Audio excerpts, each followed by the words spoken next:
qui est toujours ouvert, je n'ai jamais pu véritablement accomplir ma mission. J'ai passé mon temps à défendre gratuitement des centaines de citoyens parce qu'ils étaient confrontés à l'incompétence, le laxisme, la corruption, la violation de leurs droits élémentaires.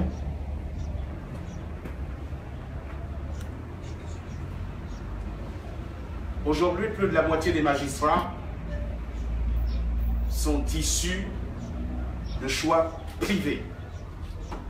Ils ne viennent pas de l'école. Ils servent un système. Et les derniers développements l'ont démontré. Et je me rends compte qu'il n'y a même plus de honte. Vous avez un ministre de la Justice, il entreprend une réforme judiciaire. La Cour constitutionnelle, on ne sait pas trop quelle mouche l'avait piqué à ce moment-là,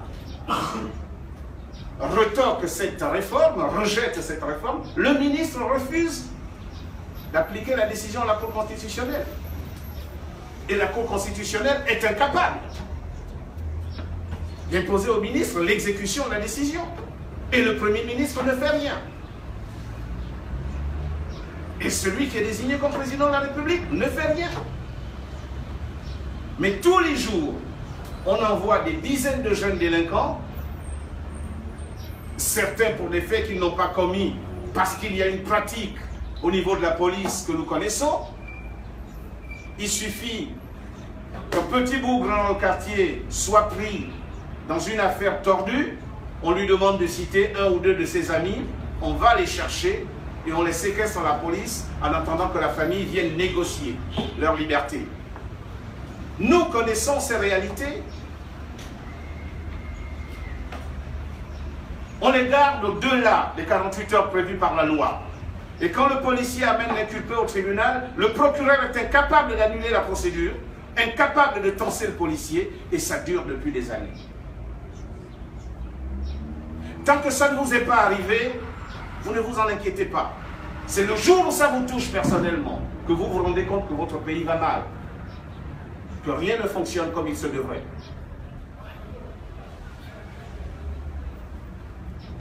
La justice gabonaise est devenue une industrie lucrative, tout comme la police. Elles sont en concurrence, ces deux institutions, pour ramasser le maximum d'argent sur le dos des petits travailleurs et des familles des petits délinquants. Mais ces petits délinquants, d'où sortent-ils? Est-ce qu'on choisit d'être délinquant? Il peut arriver qu'un enfant sur 10, 2 enfants sur 10 prennent plaisir à commettre des larcins, choisissent la vie facile. Oui, mais les 8 autres, je ne crois pas qu'ils deviennent délinquants parce qu'ils le souhaitent ou parce qu'ils le veulent. Ils sont simplement victimes de l'abandon dont ont été leurs parents et qui ne peut pas assurer leur avenir. Parce que si chaque Gabonais avait eu les moyens de s'installer comme moi, dans cette baraque pourrie, au moins comme moi, nous trouverions très peu de délinquants. Très peu. Ces enfants sombrent dans la délinquance parce que les parents n'ont pas reçu les moyens nécessaires pour leur donner l'éducation nécessaire. Et les seuls responsables de cette affaire sont les gouvernants.